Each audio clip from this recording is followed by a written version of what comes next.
Well, welcome to Real Church for Real People, everybody. Happy Easter. Yeah. Amazing. We are gathered together this weekend celebrating Jesus across all of our locations, all of you joining us here in the room at Newark, Wilmington Christian School, Middletown High School, all of you joining us online at every location, everywhere you are. Can we put our hands together one more time and just celebrate today? It is Easter Sunday, and I'm very, very glad you're here. And for all of you that are joining us maybe for the first time, I'm especially glad you're here. I did get my family photo back, just so you know. Did recover that if you're wondering. And I don't usually do this, but if we haven't met, I'm Mark, and I thought I'd give you a little better look at my family. It's my wife, Susie, coming up on 28 years of marriage, everybody. So, yeah. And my daughter, Madeline, my son, Connor, and if I haven't had a chance to meet you yet, I'm glad you're here today. And again, if you're here for the first time, I get it. Maybe you are not usually a church person, or maybe you don't even consider yourself a God person, but I'm glad you're here. Maybe you haven't been to church in a long time. You even thought, man, I don't even know what's gonna happen when I walk in the building. I'm not sure. It's been a minute. And if that's you, I get that. You are welcome here. And I'm praying that you have an experience today that makes a real difference in your life, okay? I'm not here to twist your arm on that. But I am praying that, and a lot of people have been praying that. Wherever you are in your spiritual journey, that something would happen in your life today that would make a real impact on you. And as we jump into the Easter message, a few months ago, I had an opportunity to speak for a great organization online, speak to all of their staff. And as a thank you later, they sent me a Visa gift card. How many know it's a good day when you get a Visa gift card? It's like, if you've ever gotten one, it's not a gift card for a particular place where you're locked in. You can spend it anywhere. But the problem is I am not a big spender. I never have been. I'm kind of, frugal is the word that I like to use to describe it. Other people have other words, but I just kind of tend to hold on to things. And so I carried that card around with me for several weeks, not knowing what I was going to use it for. How many of us are not big spenders? Just all of our locations, show of hands, okay? Here there are 3 of us. That's great to know. We have a great practical financial series coming up soon. It's going to help you a ton. But I carried it around for a while because I didn't know what I wanted to use it for. And then one day I had this thought, okay, I know what I want to use my Visa gift card for. And it was not a small amount, by the way. It was a pretty generous gift. I was like, okay, I've realized I know what I want to do. And when I went to look for that gift card, it was gone. It was missing. I couldn't find it anywhere. I couldn't remember what I had done with it. And some of you know I'm pretty absent-minded. If you've kind of come here for a while, you've heard me tell the stories. Actually, already today, I left my phone on the shuttle riding over at our Newark location from School for the Deaf, which, by the way, all of you here at Newark who ride the shuttle, God bless you. Your mansion in heaven's going to be enormous. I'm just saying, like, you're going to heaven if you believe in Jesus, but if you ride the shuttle, you get another hookup. You know, it's not in the Bible, but I'm praying that's the case. But left my phone on there. I had to have somebody that's me, okay? So I had this vague thought in my mind that maybe I threw it away.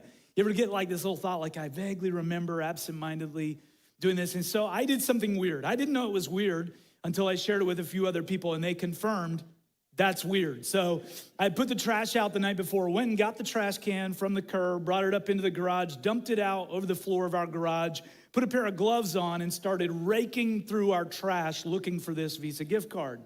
Couldn't find it, looked through every trash can in our house. I thought maybe I left it in the pocket. The last pair of jeans I wore wasn't there. Looked in our junk drawer. If you have a junk drawer, you know it's full of junk, and ours is too. And couldn't find this anywhere. And I had this card that I'd carried around, this gift card that was so valuable. Over time, I just treated it casually, and now it was gone. Guess where I found it, by the way? I'll tell you in a few minutes. But you can probably feel some of the stress and the frustration of that moment. I'm feeling like embarrassed because it's a generous gift and I've treated it carelessly. And I was feeling like the lack, now I don't have what I wanted. I finally figured out what I want or need this gift card for. I don't have it. And then the last thing is I know my family's gonna make fun of me because they looked beautiful in that photo, but they have a dark side. I'm just telling you right now. And I knew they would not let it go. And that anxious, I've lost something that matters feeling is a terrible feeling, isn't it? Here's the truth. Here's what I know. Most of us, if not all of us, are going to come to a place in life where we realize we are desperately searching for something we thought we had. but it isn't where we thought it was. Now, you may not have gotten there yet, but I think all of us eventually, we either get really good at blocking this out or we come to a moment of awareness. Life isn't about what I thought it was about. There's something missing on the inside that no amount of anything on the outside can ever make up for. It's peace. We're searching for peace. Peace about who we are, peace about why we're here, peace about whether or not our life is gonna turn out okay in the end. Where are we headed in this whole human experience? And we take all of that for granted until it's gone, until we go looking for it, and it's not where we thought it was. And one of the things that human beings are very much known for, all of us, is that we'll do almost anything to get that feeling of peace on the inside. I mean, we are notorious. Some of us dig through the trash of this world. We get real dirty real fast in this world, and we're looking for our peace. Others of us, we go the opposite direction. We try to control our lives. We may try to pile up achievements and stuff and things that take our mind off what's missing. So we say, man, I don't have my peace, but at least I got a promotion. Or I don't have my peace, but at least I'm going on vacation in 4 weeks. And how many of us have been on a vacation that you thought was gonna fix everything, been more miserable when you got back? Anybody know what I'm talking about? Shouldn't say that because I'm going on vacation with my family this week, but it's not a prophecy. But it just, we keep thinking this is gonna satisfy me, this is gonna fulfill me, this is gonna help me. And in the end, it's not where we thought it was. Some of us run away from God. We have become professional spiritual athletes because we've spent a lifetime, like as soon as God gets close, man, we book it. We strap on the running shoes and we're gone. Others of us try to get very religious on the outside and please God through our own efforts, and we can never meet our own standards. Some of you are like a hamster in a wheel spiritually. Like, I'm not quite good enough for God. I'm not quite good enough for God. I'm not quite good enough for God. And eventually what happens is you start looking at all the other poor little hamsters and going, they're not good enough for God either. Become very judgmental. Anybody know what I'm talking about? Not you, but people who go to another church. You know what I'm saying? Just kidding. I'm kidding. But these are all the ways that we try to deal with the fact that we've lost our gift card. What if there was a better way to find our peace? So this Easter, there's a poetic description of Jesus in the Bible that I want to read for you. And scholars who study the Bible actually believe that these may be the lyrics to one of the first worship songs that Christians sang about Jesus. Because of the format, they come to us in the Bible. And here's what they read: Christ is the visible image of the invisible God. In other words, Jesus is God, but God with skin on. He existed before anything was created and is supreme over all creation. For through him, through Jesus, God created everything, the things we can see and the things we can't. Everything was created through him and for him. He existed before anything else, and he holds all creation together. When I was in high school, I worked at a pizza place, and one of our pizzas on the menu was called the Super Supreme. And as an undernourished 120-pound teenager, I really loved that pizza because if you worked your full shift, you got 50% off. It's really why I took the job. And I would make one of these pizzas just loaded up with every ingredient we had. I know this seems simplistic, but I think that's what these verses are saying about Jesus. Every ingredient we need for life is found in him. He has everything we need. Like, Jesus has all the toppings. When you get him, you get peace, you get victory, you get purpose, you get this sense of destiny about your life, this meaning, this equilibrium. Like, things on the outside don't tend to rattle you the same way because you know your roots go down deep into something solid and secure. That's what we get with Jesus. He existed before everything else, including everything we're worried about right now, everything we're freaking out about right now, everything we regret, everything we're not sure how it's gonna work out. He existed before it. He is the one holding everything together. That's Jesus. And some of us might say, okay, if that's true, in fact, this is our big issue with faith and Christianity. We're like, if there is a good God, why is the world still such a mess sometimes?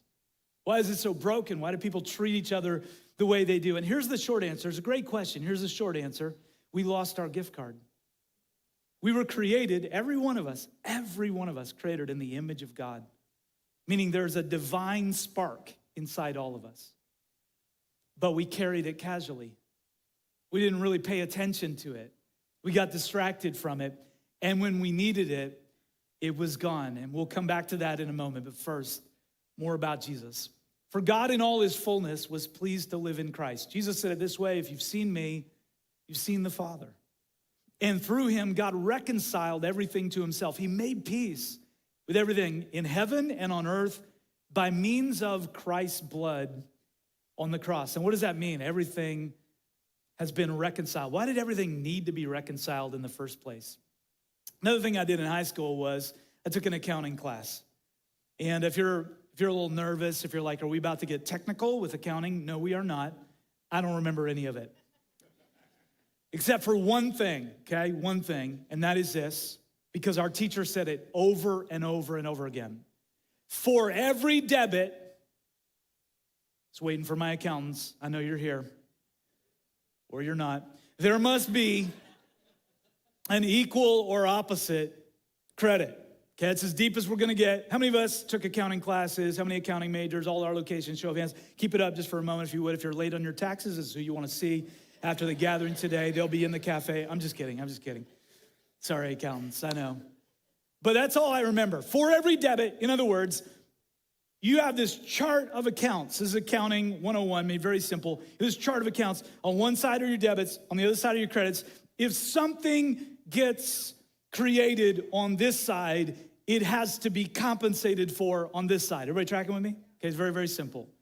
And if not, you got to start over. And I know because I started over lots of times in accounting class.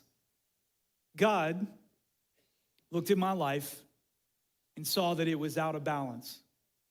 That I put things on this side that I couldn't pay for on this side. I couldn't make up for. No matter how hard I tried, no matter how much I brought to the table, I could not pay what I owed. I had lost my gift card. I was created to be like God, not to be God, but to be like God, to have the same character as God, to reflect God's goodness and grace. And somewhere along the way, I got distracted by my own desires in this world, and I lost my gift card. It's not just me. All of us did. It's actually the teaching of the Bible, the consistent theme throughout the Old Testament and the New Testament is that all of us have sinned. You may not love that word, but what it simply means is we were aiming for something and we didn't hit it. And we've fallen short of who God is. And it's a source of great anxiety when we wake up every day knowing that our lives are out of balance. They're not reconciled, which is why some of us stay so busy, obsessed with our career or our net worth or social media or our hobbies or whatever it is, even good things. We turn those into obsessive things because we're scared to death that if we ever got quiet, we would realize something's messed up with the chart of accounts of our life. And so I need someone outside of me to pay for the peace that I need on the inside of me. And that's what God did. That is the message of Easter, that God looked at this out of balance world and he looked at our out of balance lives and he loved us so much that he reconciled us to himself through his son, Jesus. So how do we connect with God? How do we get back to what we lost? How do our lives finally make sense? It's very simple. This is the message of Easter. Here it is. Jesus is the plan. Jesus is the plan. And although we go searching for all kinds of other ways to make our lives make sense, Jesus said, I am the way, the truth, and the life. God knew that we would lose our gift card. We would lose our peace, our purpose, our moral compass. He knew that would happen, and no matter how hard we searched, where we looked, we would never find it on our own. Not in our careers, not in our adventures, not in our financial achievements, not even in our closest human relationships, not in a substance, not in a commitment that we make in this world. He knew that what we needed was missing, but God restored it to us. He made peace for us through Christ's blood on the cross. He gave us back what we lost, which means that when we find Jesus, we can stop frantically, anxiously, unsuccessfully combing through the trash of this world or piling up stuff to distract us, and we can know who we are and whose we are. Because Jesus has made peace for us. Jesus is the plan. He always was. always will be. And I know for some of us, maybe you're not ready to believe that yet, and I get it. Again, I'm not here to twist your arm. I do think that eventually you have to decide what you're gonna do with Jesus. And I don't think it's enough to say, well, Jesus was just a really good guy. Because Jesus said, I am the way, the truth, and the life. No one comes to God, no one comes to the Father except through me. You don't say that if you're a good guy. If you're dating somebody who says, hey, just so you know, I love this relationship and where it's going, but you can't get to God without me. Break up. I don't know why you're so nervous about that. Like, text them right now. It's okay to do it via text in that particular situation. You're dating a cult leader. Break up right now, okay? If your boss is like, hey man, you're doing a really good job. I see a bright future for you, but just so you know, you can never get to God except through me. Not a good guy. Your boss is not a good guy. So Jesus is either crazy, cruel, or the only way to God. And it does no good eventually to land in the middle with Jesus. So for some of us, we might say, okay, I need to wrap my brain around that. Jesus is the plan, but I've got another issue, and that is the whole church thing. Some of us might think, man, I actually like Jesus. He really is pretty amazing. I'm drawn to him, but the church thing, not so much. And I get that, I've been there. So let's talk about the church thing, all right? Next part we read, Christ is also the head of the church, which is his body. He's the beginning, supreme over all who rise from the dead. It's what we're celebrating today. Jesus rose. All who believe in him will live eternally. This life is not all there is. So he is first in everything. So again, some of us don't have a problem with Jesus, might even think he's pretty great, but church is another issue. And again, I get that. I've been there. My mom took me to church, sometimes dragged me to church when I was a kid. And when I was 12, I decided I'm never going to church again. And I didn't until a few years later when Jesus really made himself real to me. And then I started going to church. And I actually went back to the church that I said I would never go to again. Because I was learning something about Jesus. And here's the beef that some of us have with church. Maybe you've had a bad experience or you've seen or heard some things. We have a beef with what the people in charge do or don't do, right? Let's be honest. We hear about pastors and priests and religious leaders who abuse their authority. They're living two lives. They're immoral. Truth comes out years later. It's messy. It's ugly. They're unkind. They're one person in public and another person in private. And we're kind of turned off by that. And we're like, if that's who's in charge of the church, man, I don't want anything to do with church. And I get that. But guess who's actually in charge of the church according to God? Not a pastor, not a priest, not a denomination, not a human organization. Jesus is in charge of the church. He's the head. We're the body. Are you tracking? He's the head. We're the body. Let me break that down for us. This is my head. This is my body, okay? This is my head, this is my body. You probably have a similar dynamic going on. Most of us, I think it's safe to say, most of us, all of our locations today, you have a head and you have a body. And they go together 100% of the time. Never had a day when my head was like, I'm going to the mall, and my body was like, I'm staying here. Nope, not gonna work. Head needs the body, body needs the head.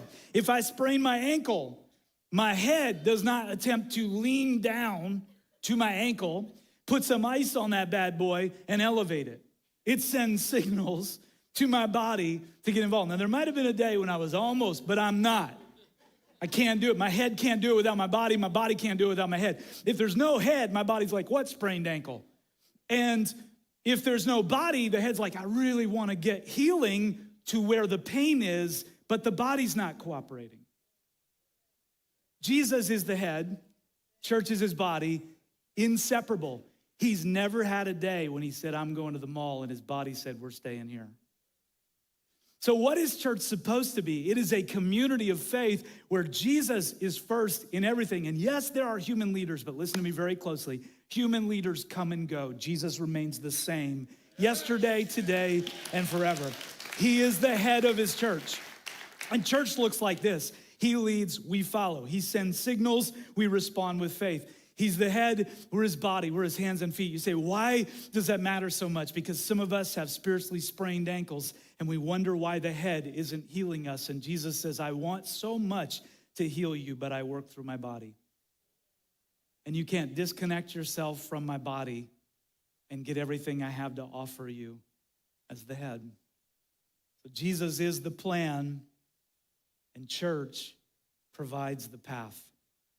Church is where we grow into everything we were meant to become. Church is how we recover all of the value of our gift card. Now, church doesn't save us, Jesus does. But church is where we live out what it means that Jesus saved us. And it's a very simple path. Whatever our background, there's great diversity in the body of Christ. But whatever our background, here's the path. We gather like this every weekend. We worship God. We hear God's words for our lives. We're encouraged. We're strengthened in our faith. It's the catalyst for our week. We connect in groups of friends, go in the same direction spiritually, laugh together, pray for each other, support each other. We serve together because when you get a vision of who Jesus is, one of the greatest realizations you have, and it's so freeing, is that your life is not all about you. But it was given, you're supposed to use your gift card to treat somebody else.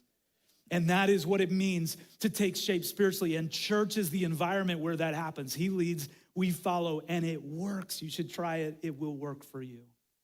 And not only that, but when Jesus, the head, is working in his church, the body, miracles happen. Today is Easter Sunday, and we celebrate that the power of God raised the body of Jesus Christ from the dead.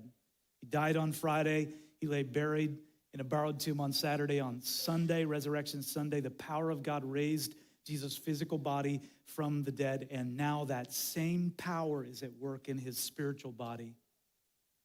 And Jesus does miraculous things. He brings healing and strength and courage and faith through his body. Jesus is the plan. Church provides the path. And some of us are still thinking, yeah, it's great for religious people. For people who've lived a certain kind of way, that's good. But what about me? I'm not religious, haven't lived this whole Christian spiritual life up until now. What about me? Can't include me, right? God knew you would ask. This includes you. Who were once far away from God. You were his enemies, separated from him by your evil thoughts and actions.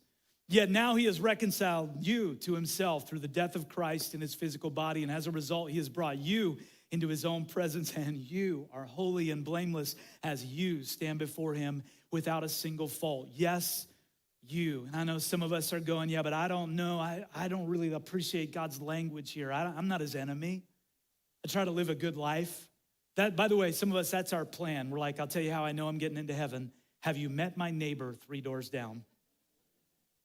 God looks at him and then looks at me. God's gonna be like, you can come into heaven. If that's the standard. Here's the only problem. Your neighbor 3 doors down is not the standard. Jesus is the standard. Which means God's gonna look at all of us and go, got a debit, missing a credit. So God in his love refused to leave us there. Remember, if you have even one debit, if you have one thing in your life you've ever thought, said, or done that is less than God had in mind for you when he created you, you have a debit that needs a credit. So God, in his great grace, noticing that we had lost our gift card, reconciled us to himself through Jesus. And he brought you through Jesus' death and resurrection into his own presence. And now you stand before God holy, which means whole and blameless and perfect in his presence. You've been reconciled. Jesus is the plan. Church provides the path. And your peace is the point. That's why Jesus did what he did. Not temporary outward peace. Most important thing happening in your life right now is not happening on the outside. It's who you are on the inside and who you're becoming. And that's what Jesus died to give us. Real peace comes from knowing that you stand before the creator of the universe without a single fault. through faith in Jesus. You can roll out of bed every morning of your life, and as soon as your feet hit the floor, you know, my life balances out by the grace of God. Every debit has an equal and opposite credit. God has paid for me to come back to him. Come on, this is the good news of Easter.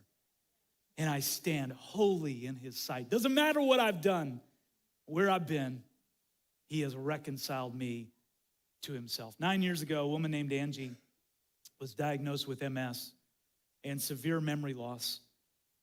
And within a year, she lost her job, she lost her home, she lost her independence. Depression set in, anger filled her life. She spent almost every day in bed feeling alone and unseen. But in 2019, she came here. And for the first time, she started to see a little light. She started talking to God again, is the way she puts it. But it took a little while longer until finally, 2 years ago, she showed up here one weekend and the voice of God, God's goodness became so real to her that she just couldn't ignore it anymore. She surrendered her whole life to Jesus. She said yes to Jesus. And when she got baptized, went public with her faith, she said this, God has changed my life. I don't feel alone. My depression is under control. I no longer drink to find myself. I'm not angry anymore. I never thought I would get here, but I did. Through it all, God still saw me. The journey helped me get back to him, and now I'm getting closer to God every day. Isn't that amazing? And did you hear her story? What is she saying? Jesus is the plan.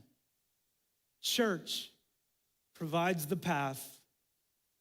Peace is the point. So you want to know where I found that Visa gift card? You ready? You want to know? You want to know? I didn't. I know it's still missing. I'm embarrassed. My family still makes fun of me for this. Pray for them. I'm telling you, they just won't let it go. I was careless. Took it for granted until it was gone. And the same thing can happen for us spiritually, even those of us who are church people, which is why this last part matters so much. You must continue to believe this truth. What truth? That Jesus is the plan. The church provides the path.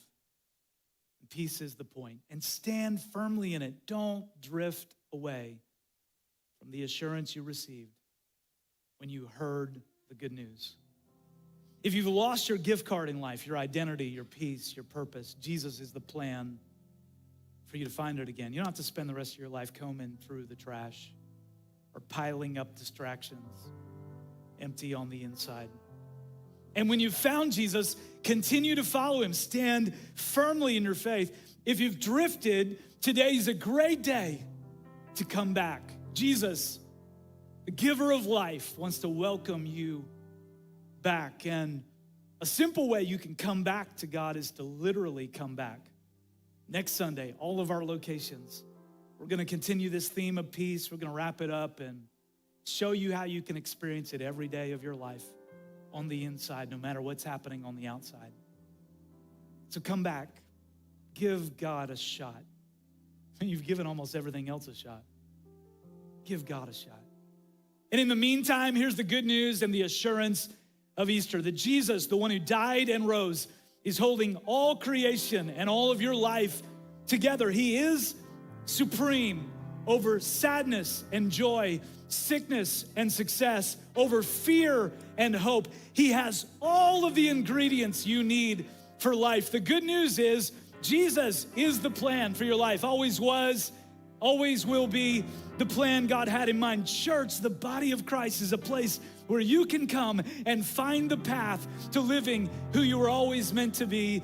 And peace, your peace is the point. You're why he did it. So you could know God. So once you've found Jesus, don't let go. Hold on tight. Don't drift away. If you would say this Easter, I believe in Jesus, but I need that reminder to hold on tight. Would you shoot your hand up all over the room, all of our locations? All of you joining us online, you can participate in this. Let me pray it over us. Jesus, we honor you today, and all of us who believe in you and call on your name. We know what today represents. I speak your life, Jesus, over every one of us. That today you would remind us who you are and remind us that we belong to you. Help us hold tightly to our faith in you today, we pray. In Jesus' name. And while you let God speak to your heart for a moment more, listen, if you've tried to find peace and you can't find it no matter where you look or how hard you look, Jesus can change that in your life. He wants to give you back your gift card, your value, who you were created to be. He died to pay for your sins. He has credited to your account enough to pay for anything in your life that you need his grace for. And when you put your faith in him and what he did, you become a child of God. And if today's your day, God's been drawing you to him, I'd love to lead you in a simple prayer. So I want everyone to join me one more time. Everybody in all of our rooms online right now. And if that's you today, if you would say, I want to begin following Jesus, today's my day. Whisper out a prayer of faith right where you are, something like this. Jesus, today, I surrender my life to you. I believe you died to forgive my sins and that through you, I have new life. Today and forever, I'm yours. Save me now. And if that's you, while everyone around you stays focused on God, if you would say, I want to be included in that prayer, I'm taking that step today, putting my faith in Jesus. Would you lift your hand, hold it up high, boldly, all over the room, again, all of our locations, just hold it up high, putting my faith in Jesus today, yes, trusting him with my life. Online, you can type the word faith in the comments. Let us know you're taking that step. And then this Easter, everybody, would you help me? Let's give Jesus all the praise. Can we do that together?